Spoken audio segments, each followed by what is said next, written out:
koo xam ne neexuma la sama mbir neexu la man saa mbir neex na yàlla neex yonent bi neex nit yàlla yépp te loola doy na moom.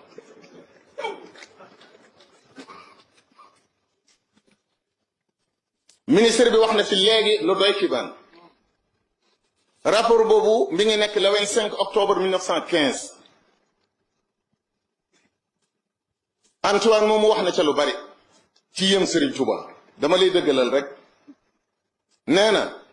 booy wax ak moom doo ko mën a yey ndax loo wax mu teg ci dara. école bi ngeen di romb ci ngaabu tubaab yi ñoo ne woon sëñ Touba dañ ko fi def te yaay wut ña fay jàng te dangay fay kay jàngale te yaa koy sàkket mbaa nga tabax sëñ bi nangu waaye ku dem doo jàng mooy wax nee na ñu ne ko yaa ngi leen di yabal waaye du njàng sëñ Touba dem nee na mu ne ko yabal leen ñu jàng laa man waaye duma leen gàccim njàng ne ko ndax yow ku la gawoon ci jàng wolof dana la neex nanga ko